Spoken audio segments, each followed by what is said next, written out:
N സങ്കടങ്ങൾ സകലവും തീർന്നു പോയി. സംഹാരദൂതൻ എന്നെ കടന്നു പോയി. സംഹാരദൂതൻ എന്നെ കടന്നു പോയി. നിന്നെ നിന്ദിക്കുന്നവരുടെ മുൻപേ, നിന്നെ പരിഹസിക്കുന്നവരുടെ മുൻപേ, തീർന്നു പോയെന്ന് പറയുന്നവരുടെ മുൻപേ നിനക്ക് വേണ്ടി പ്രവർത്തിക്കുന്ന ഒരു കരമുണ്ടെന്ന്. ആ പ്രവർത്തി നിന്നിൽ വെളിപ്പെടുവാൻ നിന്റെ ഭാഗത്തു നിന്ന് ചെയ്യേണ്ടത് ഒന്ന് മാത്രം.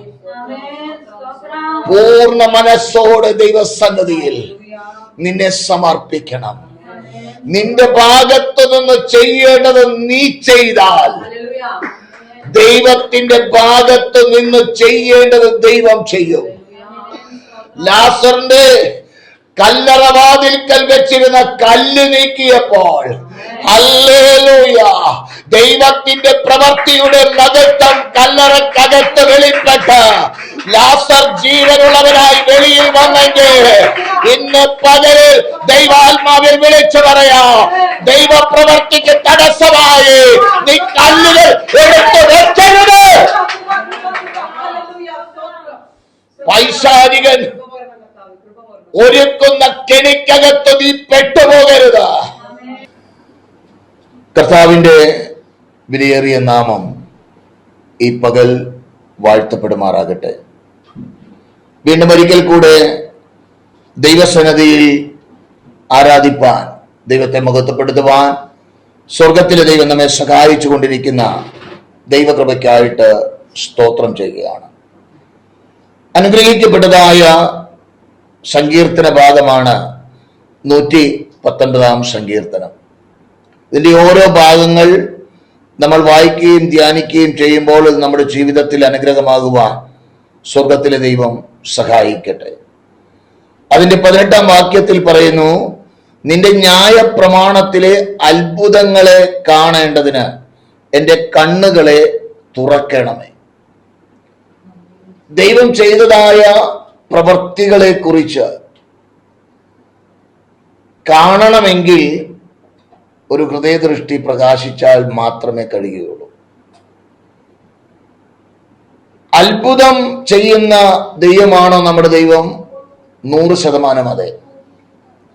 ദൈവം ചെയ്യുന്ന പ്രവൃത്തികളെ മനുഷ്യന് ചിന്തിക്കുവാനോ അത് വർണ്ണിപ്പാനോ കഴിയുന്നതിലപ്പുറമാണ്. സ്തോത്രം. ന്യായപ്രമാണത്തിലെ അത്ഭുതം. ഞാൻ ഈ തിരുവചനം ധ്യാനിക്കുകയും ഒക്കെ ചെയ്യുന്ന സമയത്ത് 40 ദിവസം മോശ ദൈവസന്നിധിയിൽ ആയിരുന്നു. അവിടെ എഴുതിയിരിക്കുന്നത് അവൻ ഒരു തുള്ളി വെള്ളം പോലും കുടിക്കാതെ ദൈവസന്നിധിയിലായിരുന്നു എന്നാണ് വചനം പറയുന്നത്. ഒരു 100 ലിറ്റർ വെള്ളം കൊണ്ടല്ല അവൻ കയറിപ്പോയത്. ആദ്യം കയറിപ്പോയപ്പം ദൈവം തമ്പുരാൻ വിളിച്ചു, അവൻ ശാന്തമായി എന്ത് ചെയ്തു? കയറിപ്പോയി. രണ്ടാമത് പറഞ്ഞു, നീ ഉടച്ചു കളഞ്ഞ കൽപ്പലക നീ എന്ത് ചെയ്യണം? ചെത്തിയെടുക്കണം. അവനെ ശരിക്ക് പടം പഠിപ്പിച്ചു. തമ്പുരാൻ ഉണ്ടാക്കിയതുപോലെ ഉണ്ടാക്കാൻ അവൻ എത്ര കല്ലുകൊണ്ട് പണിതെന്നുള്ളത് അറിയില്ല. ശരിക്ക് പണിപെട്ട് കാണും. ഉടയ്ക്കാനായിട്ട് എളുപ്പമായിരുന്നു. ദേഷ്യം വന്നപ്പോഴാണ് ഉടച്ചത്. സ്തോത്രം. പക്ഷെ അതുപോലെ പിന്നെ ഉണ്ടാക്കി ഞാൻ തന്ന കല്ലുപോലെ കല്ലും കൊണ്ടാവും മേളിൽ കയറിപ്പോയേ. അതിലാണ് ദൈവം എന്ത് ചെയ്ത്? ആദ്യം തമ്പുരാൻ തന്നെ എന്ത് ചെയ്തു? കല്ലിൽ വചനം എഴുതി കൊടുത്തു. ആ 2 കൽപ്പലകകളുമായാണ് അവൻ ഇറങ്ങി വന്നത്. പക്ഷെ ജനത്തിന്റെ അവസ്ഥ കണ്ടു കഴിഞ്ഞപ്പോൾ അത് എറിഞ്ഞെന്ത് ചെയ്തു? പൊട്ടിച്ചു. തമ്പുരാൻ പറഞ്ഞു, നീ ആ പൊട്ടിച്ചു കളഞ്ഞ കൽപ്പലക പോലെ നീ എന്ത് ചെയ്യണം? 2 ഉണ്ടാക്കി കൊണ്ടുവരണം. അതുപോലെ 2 ഉണ്ടാക്കണം. അവൻ എത്ര ഇരുന്ന് കഷ്ടപ്പെട്ടെന്നുള്ളത് അവനും തമ്പുരാനും മാത്രമേ അറിയുള്ളൂ. എനിക്ക് തോന്നുന്നു ഒരുപാട് ശരിക്കും കഷ്ടപ്പെട്ട് കാണും അതുപോലെ ഉണ്ടാക്കി കൊണ്ടുപോയാണ്. സ്തോത്രം. അപ്പോൾ ആ ഭക്തൻ ദൈവസന്നിധിയിലായിരുന്നപ്പോൾ രണ്ടാം പ്രാവശ്യം അവൻ കയറി ചെന്ന് ഇറങ്ങി വരുമ്പോൾ വചനം പറയുന്നു അവന്റെ ത്വക്ക് എന്ത് ചെയ്തു? പ്രകാശിച്ചു. ആ പ്രകാശം ജനം കണ്ടു കഴിഞ്ഞപ്പോ ജനം എന്ത് ചെയ്തു? പേടിക്കുക. നീ ഞങ്ങളുടെ മുന്നിൽ വരുമ്പോ മൂടുപടം ഇട്ടിട്ട് വന്നാൽ മതി. സ്തോത്രം. എന്നാൽ പുതിയ നിയമസഭ എന്ന് പറയുന്ന സഭയോടുള്ള ബന്ധത്തിൽ ഇന്ന് അതിനേക്കാളും ശ്രേഷ്ഠമേറിയ ഒരു അനുഭവത്തിനാണ് ദൈവമക്കൾ ഉടമകളായിട്ടുള്ളത്. പക്ഷെ അങ്ങനെ ആകാൻ കഴിയുന്നില്ല എന്നുള്ളതാണ് ഒരു സത്യം. കഴിയാത്തത് വേറെ ഒന്നുമല്ല, കുറേശ്ശെ എന്തുണ്ട്? നമ്മുടെ കയ്യില് ഉണക്കമീനുണ്ട്. പൂർണ്ണമായിട്ട് എന്ത് ചെയ്യണം? അത് എന്ത് ചെയ്യണം? കളഞ്ഞേ പറ്റൂ. നിത്യതയിൽ എത്തണമെങ്കിൽ ഞാൻ പലപ്പോഴും ചിന്തിക്കുന്ന ഒരു ചിന്തയാണ്, പെട്ടെന്ന് കർത്താവിന്റെ കാഹള ശബ്ദം കേട്ടാൽ, കുരുത്തക്കേട് കാണിച്ചുകൊണ്ടിരിക്കുന്ന സമയത്താണ് കാഹള ശബ്ദം കേട്ടെങ്കിൽ എന്ത് ചെയ്യാൻ പറ്റും? കാരണം പിന്നെ അവിടെ മോനെ ഒരുങ്ങടാന്നൊന്നും പറയില്ല. കണ്ണിമയ്ക്കും നൊടിയിൽ എന്ത് ചെയ്യും? അതുകൊണ്ടാണ് വചനം പറയുന്നത് അപകട സൂചന ദൈവാത്മാവ് നൽകുന്നതിന്റെ കാരണം അതാണ്. വേർപാട് വേണമെന്നും ദൈവിക ബന്ധത്തിന് ഉടമയാകണമെന്നും പറയുന്നതിന്റെ കാരണം അതാണ്. ഈ കാലം എന്ന് പറയുന്നത് കർത്താവിന്റെ വരവ് അടുത്ത ഒരു സന്ദർഭമാണ്. ഞാൻ വിശ്വസിക്കുന്നത് ഞാൻ മരിക്കാൻ സാധ്യതയില്ല, രൂപാന്തരപ്പെട്ടു പോകുമെന്ന. അപ്പൊ ആ കൂട്ടത്തിനകത്ത് ആര് കാണണം? എന്റെ കരങ്ങളിൽ തമ്പുരാൻ തന്ന ആടുകൾ എന്ത് ചെയ്യണം? അതിലൊന്നും നഷ്ടപ്പെട്ടു പോകരുത്. നഷ്ടപ്പെട്ടു കഴിഞ്ഞാല് ഒരു ചെറിയൊരു വേദനയായിരിക്കും അത്. നിർമ്മലമായ ഒരു ഹൃദയത്തിന് നമ്മൾ ഉടമകളാകണം. സ്തോത്രം. ചില തിരുവചന ഭാഗങ്ങൾ ഇതിനോട് ചേർത്ത് നമുക്കൊന്ന് വായിക്കാം. അതിന്റെ 119 23 വാക്യം ഒന്ന് വായിച്ചേ. പ്രഭുക്കന്മാരും ഇരുന്ന് എനിക്ക് വിരോധമായി സംഭാഷിക്കുന്നു, എങ്കിലും വഴിയെ നിന്റെ ചട്ടങ്ങളെ ധ്യാനിക്കുന്നു. ഒരു കാര്യം മനസ്സിലാക്കണം, ദൈവിക വചനത്തോട് ചേർന്ന് നീ യാത്ര ചെയ്യുവാൻ തുടങ്ങിയാൽ നിനക്കെതിരെ ആളുകൾ തിരിയും. അതുറപ്പാ. കാരണം വചനവ്യവസ്ഥ പാലിക്കുമ്പോൾ പലയിടങ്ങളിൽ നിന്നും എന്ത് ചെയ്യേണ്ടി വരും? മാറേണ്ടി വരും. മാറുന്ന സമയത്ത് മറ്റൊരു വ്യക്തിയുടെ ഇഷ്ടം നീ ചെയ്യുന്നില്ല എങ്കിൽ ആ വ്യക്തി നിനക്കെതിരായി മാറും. എല്ലാവരെയും തൃപ്തിപ്പെടുത്തിയിട്ട് ദൈവത്തെ സേവിക്കാൻ കഴിയില്ല. അതുകൊണ്ടാണ് ദൈവാത്മാവ് യോശുവയോട് പ്രത്യേകമായി എടുത്തു പറയുന്നത്, എന്റെ ദാസനായ മോശ മരിച്ചു. യോശുവയുടെ പുസ്തകം 1-ാം അധ്യായത്തിന്റെ 7-ാം വാക്യം. പക്ഷേ അവിടെ ദൈവം പറയുന്ന ഒരു കാര്യമുണ്ട്, മോനെ ഞാൻ മരിച്ചിട്ടില്ലടാ, മോശയെ മരിച്ചോളൂ. അവൻ എന്റെ ദാസനായിരുന്നു, അവൻ മരണപ്പെട്ടു. നീ എന്ത് ചെയ്യണം?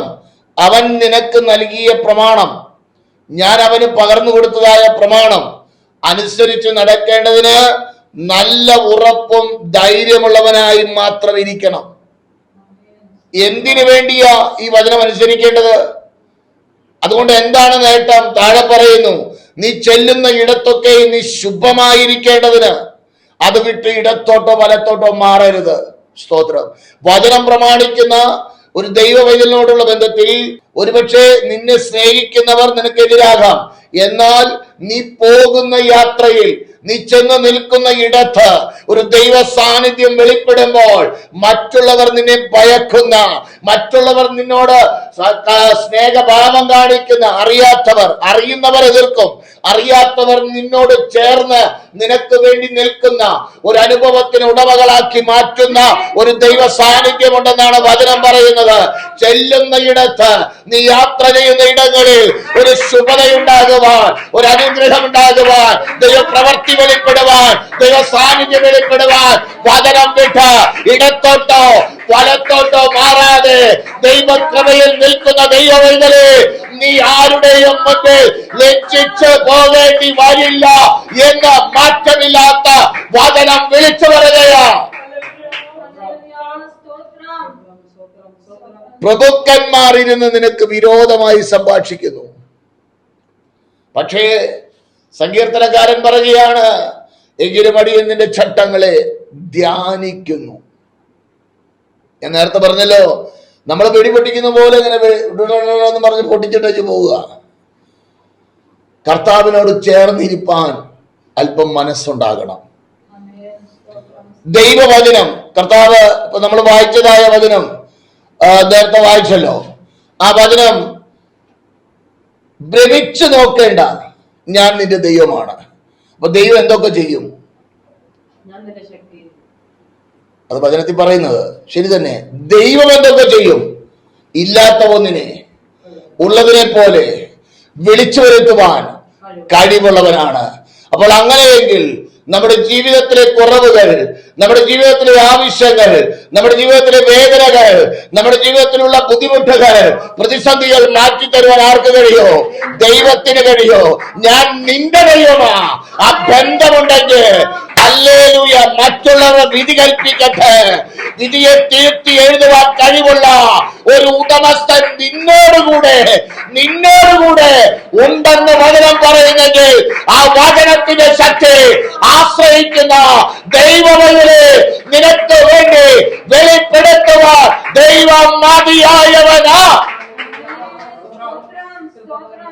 ഞാൻ നിന്റെ ദൈവം. ആമേൻ, സ്തോത്രം.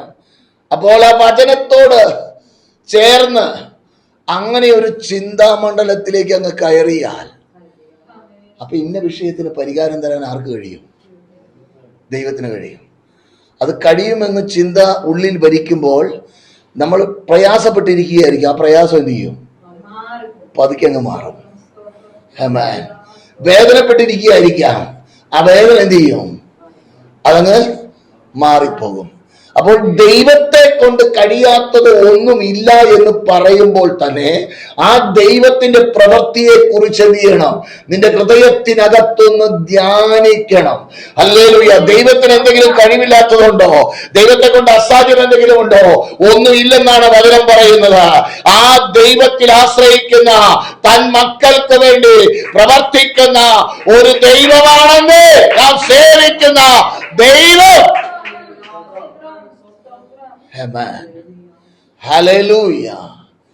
ദൈവവൈതലേ, ക്രിസ്തീയ ജീവിതം അനുഗ്രഹമായി മാറുവാൻ കുറുക്ക് വഴികളൊന്നുമില്ല, ഏതെങ്കിലും എളുപ്പവഴിയും ഇല്ല. നീ പ്രാർത്ഥിക്കുന്ന വിഷയത്തിന്, നിന്റെ ജീവിതത്തിലുള്ള ആവശ്യത്തിന് മതിയായവനാണ് ദൈവം. പക്ഷെ അതിലെന്ത് ചെയ്യരുത്? കുറുക്ക് വഴികൾ നീ കണ്ടെത്തരുത്. കുറുക്ക് വഴികൾ കണ്ടെത്തിയാൽ അത് നിന്റെ ജീവിതത്തിൽ ദൈവപ്രവർത്തിക്ക് തടസ്സമായി മാറും. ശത്രു ചെയ്യുന്നതായ പ്രവൃത്തി പലപ്പോഴും പലരുടെയും ജീവിതത്തിൽ സംഭവിക്കുന്നത് ആ എൻഡ് ടൈം ദൈവപ്രവൃത്തി വെളിപ്പെടേണ്ടതായ സമയം അടുക്കുമ്പോൾ പ്രയാസങ്ങൾ കൂടും, പ്രതികൂലങ്ങൾ കൂടും. അപ്പോൾ ഒരു ചിന്ത പെട്ടെന്ന് വരും, ഇത്രയും നാള് ഞാൻ പ്രാർത്ഥിച്ചിട്ട്, ഇത്രയും നാള് ദൈവത്തിൽ ആശ്രയിച്ചിട്ട് എന്താ ഇങ്ങനെ? അപ്പൊ എന്റെ പ്രാർത്ഥന ദൈവം കേൾക്കുന്നില്ലേ? എനിക്ക് വേണ്ടി ദൈവത്തിന് പ്രവർത്തിപ്പാൻ മനസ്സില്ലേ എന്നുള്ള ചിന്തകൾ പിശാച് കൊണ്ടുവന്ന് അങ്ങ് എന്ത് ചെയ്യും? അകത്തേക്ക് അങ്ങിടും. അകത്തേക്ക് ഇടുമ്പോൾ നമ്മളൊന്ന് മാനുഷിക രീതിയിൽ ചിന്തിക്കും, പിന്നെ താടിക്ക് എന്ത് ചെയ്യും? ഇതാണ് പിശാച് ചെയ്യുന്ന പണി. അതിനകത്ത് ഒട്ടുമിക്ക പെന്തക്കോസുകാരും ദൈവമക്കളെന്ന് പറയുന്നവരും പെട്ടു. എന്നിട്ട് താടിക്കും കൈയോട് തിരിക്കുക. ആരെങ്കിലും കണ്ടു കഴിഞ്ഞാൽ പറയും, ഒരുപാട് നാളായി ഞാൻ പ്രാർത്ഥിക്കുന്നു, മറുപടി ഒന്നുമില്ല കേട്ടോ, പ്രാർത്ഥിക്കണേ. അപ്പൊ അടുത്ത സഹതാപം തോന്നിയിട്ട് പ്രാർത്ഥിക്കാട്ടോ. അപ്പൊ നമുക്കൊരു സന്തോഷമായി, അത് പ്രാർത്ഥിക്കുന്നുണ്ട്. നിരാശയുടെ വാക്കുകളാ പറഞ്ഞത് എന്താണ്? നിരാശയുടെ വാക്കുകളാ. എന്നിട്ട് പ്രാർത്ഥിച്ചു കഴിഞ്ഞാൽ പ്രാർത്ഥനയ്ക്ക് എന്തെങ്കിലും ഫലം കിട്ടുമോ? മാർത്തയും മറിയയും കർത്താവിനോട് എന്താ പറഞ്ഞേ? മരിച്ചു 4 ദിവസമായി നാറ്റം വെച്ച് തുടങ്ങി. അതിന്റെ അർത്ഥം എന്താ?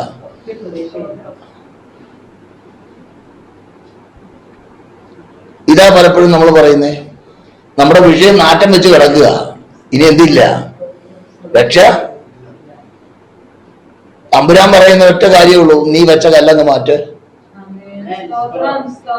നീ എടുത്തു വെച്ച കല്ലങ്ങ് മാറ്റ്. സ്തോത്രം. കല്ല് മാറ്റി കഴിഞ്ഞപ്പോ അവര് മൂക്കും കുത്തിയാണോ നിന്നേ?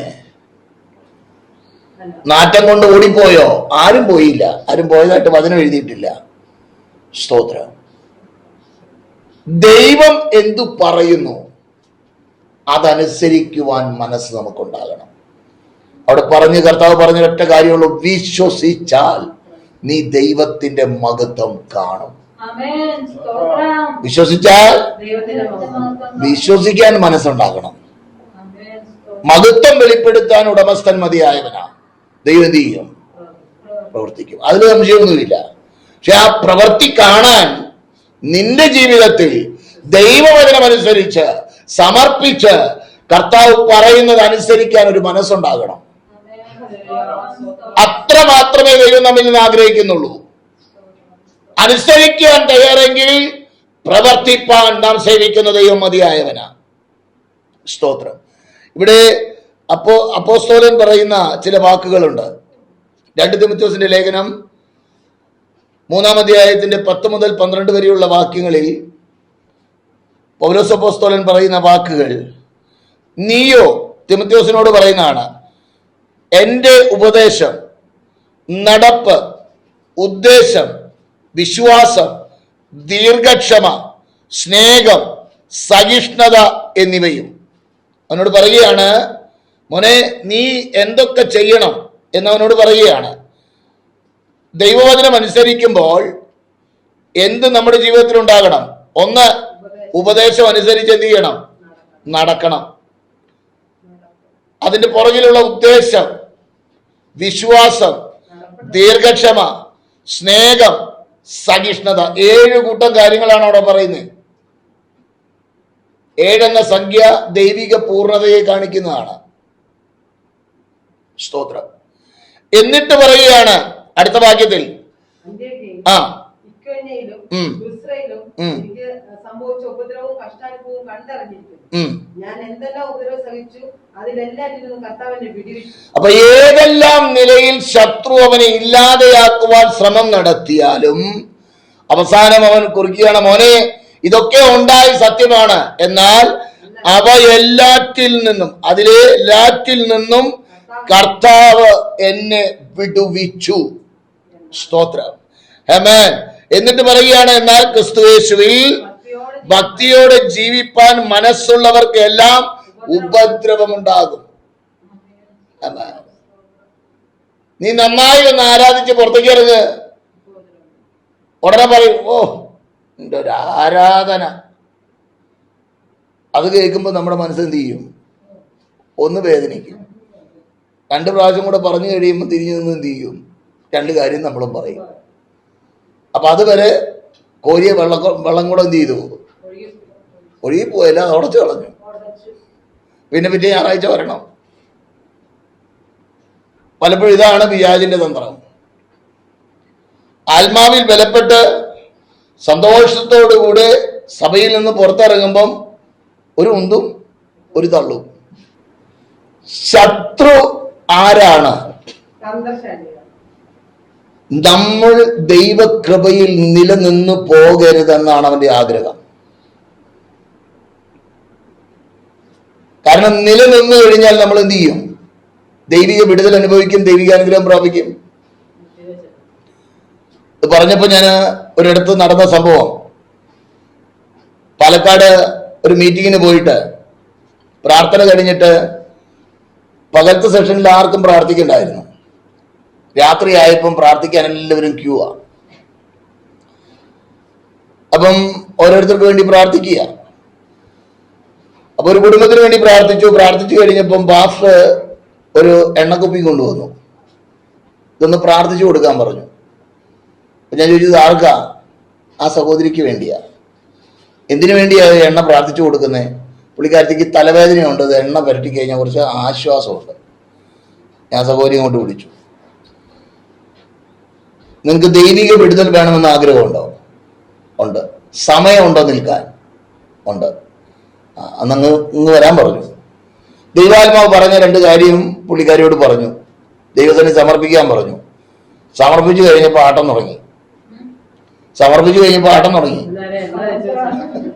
സ്തോത്രം. ഞാൻ പറഞ്ഞ പിജാതിനോട്, നീ ആരാ? നീ എന്തിനാ ഇന്ന് മണ്ടേ കയറിയിരിക്കുന്നത്? പിജാതി പറഞ്ഞ കാര്യം എന്താണെന്നറിയോ? ഇവളെ ഫ്രീ ആയി വിട്ടു കഴിഞ്ഞാൽ ഇവൾ അനുഗ്രഹിക്കപ്പെടും. ഇവളെന്ത് ചെയ്യും? അനുഗ്രഹിക്കപ്പെടും.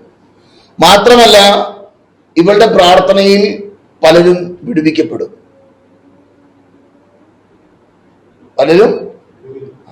ഇവൾ പ്രാർത്ഥിക്കരുത്, ഇവൾ അനുഗ്രഹം പ്രാപിക്കരുത്, ഇവൾ പ്രാർത്ഥിച്ച് മറ്റുള്ളവരും വിടുവിക്കപ്പെടരുത്. കുറച്ചു നേരം ഗുസ്തി പിടിച്ചു, അവസാനം പോകാമെന്നും പറഞ്ഞ് ഇറങ്ങിപ്പോയതിന് അതാ രസം. സഹോദരിയോട് ചോദിച്ചു, സഹോദരി ഇനി എണ്ണ വേണോ?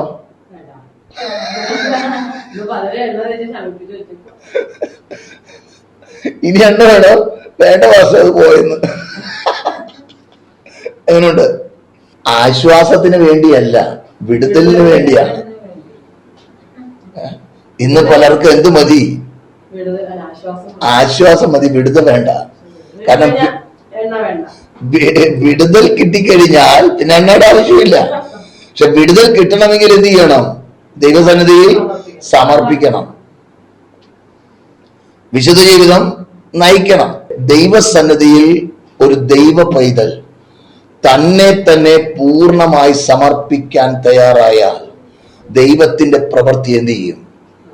വെളിപ്പെടും എന്നുള്ളതിൽ സംശയമില്ല. അതിനകത്ത് സംശയിക്കേണ്ട കാര്യമില്ല. പക്ഷെ നമ്മുടെ ഉള്ളിൽ ചില വസ്തുതകൾ ഒളിഞ്ഞിരിപ്പുണ്ട്. അത് സാഹചര്യം വരുമ്പോഴത് പുറത്തേക്ക് വരൂ. എന്നാലും എനിക്കറിയാം, അന്ന് എന്താ വർഷങ്ങൾക്ക് മുൻപ് എന്തൊക്കെ സംഭവം നടന്നതാ, ആരാണെന്ന് എനിക്കറിയാം. എന്തുണ്ട്?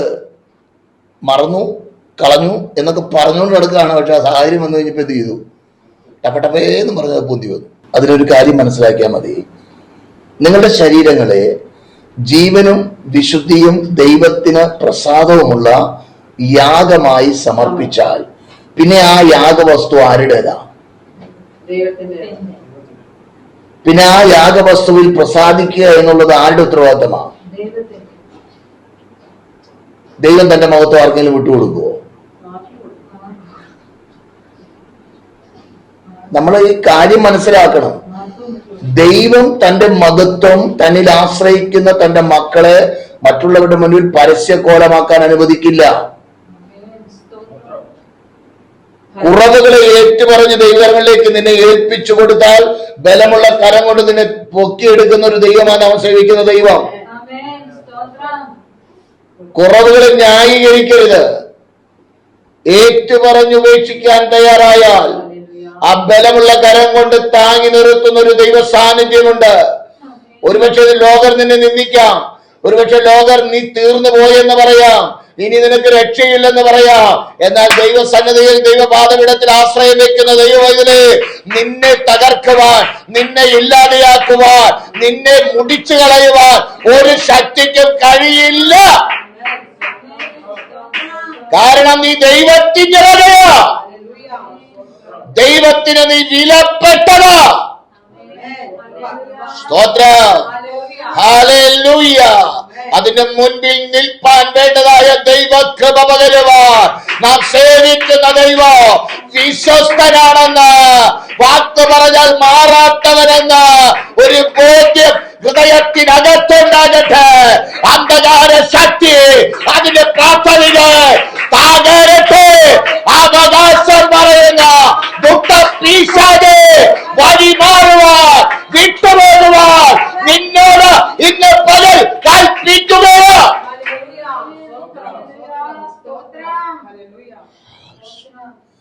റിഖാമന റികക്ഷി ഗമന വൈഡ പ്രൗഢാദികക്ഷിക. ദൈവകൃപ നിന്റെ മേൽ പകർന്നിരിക്കുന്നത് നിന്നെ പരസ്യക്കോലമാക്കുവാനല്ല, ദൈവ പൈതലാക്കി നിന്നെ തീർത്തത് മറ്റുള്ളവരുടെ കരങ്ങളിൽ നിന്നെ പന്ത് തട്ടുന്നത് പോലെ തട്ടാൻ വേണ്ടിയല്ല. Hallelujah, hallelujah.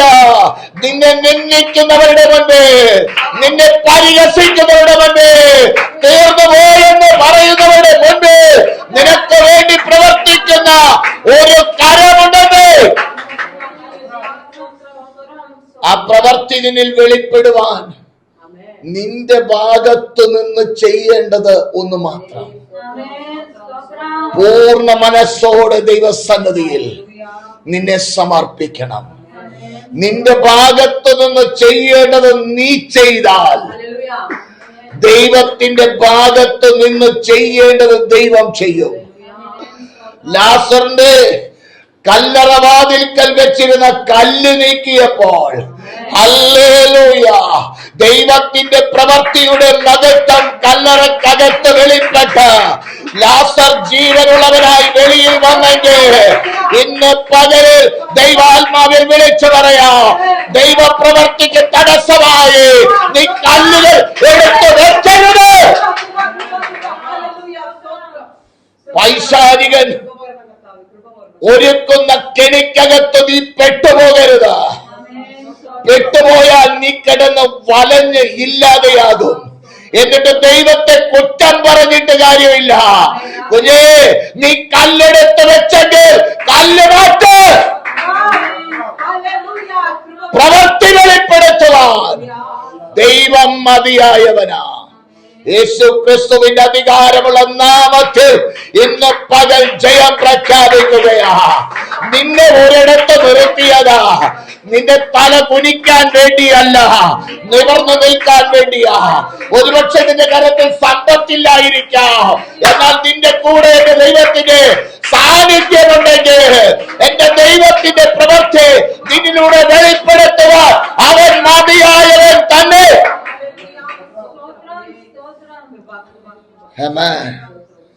നീ എന്തു ചെയ്യരുത്? ഇടത്തോട്ടോ വലത്തോട്ടോ മാറരുത്. എങ്കിലും അടിയൻ നിന്റെ ചട്ടങ്ങളെ ധ്യാനിക്കുന്നു. കുറ്റം പറയുന്നവർ കുറ്റം പറയട്ടെ, നിനക്ക് എതിരെ പണി നടത്തുന്നവർ പണി നടത്തട്ടെന്നേ. നീ ദൈവത്തോട് ചേർന്ന് നിൽക്ക. നിനക്ക് എതിരായി നിൽക്കുന്നവർ അവർ ഇല്ലാതെയാകുന്നത് കാണാൻ കഴിയും. നീ ദൈവത്തോട് ചേർന്ന് നിൽക്കുമ്പോൾ നീ ദൈവത്തിന്റെ വകയാണെന്ന് ഓർക്കണം. നിനക്ക് എതിരെ നിൽക്കുമ്പോൾ അത് ദൈവത്തിനെതിരെ നിൽക്കുന്നതിന് തുല്യമാണെന്ന് ഓർക്കണം. നിന്നെയല്ല എതിർക്കുന്നത്, ദൈവത്തെയാണ്. ശൗമേൽ നിലവിളിച്ച് കിടക്കുന്ന ഒരു സന്ദർഭം വേദപുസ്തകം പറയുന്നുണ്ട്. ഇസ്രായേൽ മക്കൾ ഞങ്ങൾക്ക് രാജാവിനെ വേണമെന്ന് പറഞ്ഞപ്പോൾ അവൻ കരഞ്ഞുകൊണ്ട് ദുഃഖിതനായി കിടക്കുകയാണ്. ദൈവം ശൗമേലിനോട് പറഞ്ഞു, മോനെ, നീ ന്യായപാലനം നടത്തുന്നതല്ല അവർ ഉപേക്ഷിച്ചത്, എന്നെ അവർ തള്ളിക്കളഞ്ഞു. എന്നെ അവർക്ക് വേണ്ടാത്തത് കൊണ്ടാണ് നിന്നെയും അവർക്ക് വേണ്ടെന്ന് പറഞ്ഞതിന്റെ കാരണം. ഹല്ലേലൂയ, എന്നിലുള്ള ബന്ധം നഷ്ടപ്പെട്ടതാണ് കാരണം. നീ കരയണ്ട, അവർ പറഞ്ഞതുപോലെ അങ്ങ് ചെയ്തു. സ്തോത്രം. ഇന്ന് പകൽ ദൈവിക വചനത്തോട് നമുക്ക് ചേർന്ന് നിൽക്കാം. ദൈവപ്രവൃത്തി നമ്മിൽ വെളിപ്പെടുവാൻ ഇടയാകട്ടെ. കരുണയുള്ള പിതാവേ, അങ്ങയുടെ പ്രവൃത്തി ഞങ്ങളുടെ ജീവിതത്തിൽ വെളിപ്പെടുത്തണം. അങ്ങയോട് ചേർന്ന് നിൽപ്പാൻ കൃപ ഞങ്ങൾക്ക് തരണം. മുഴുമഹത്വവും പ്രാണപ്രിയന്റെ പക്കൽ വരവേൽപ്പിക്കുന്നു. അവിടുന്ന് അങ്ങനെ ചെയ്തെടുക്കും കൃപയ്ക്ക് നന്ദി. ജനത്തെ അനുഗ്രഹിക്കും. ക്രിസ്തുയേശുവിൻ നാമത്തിൽ തന്നെ. ആമേൻ, ആമേൻ.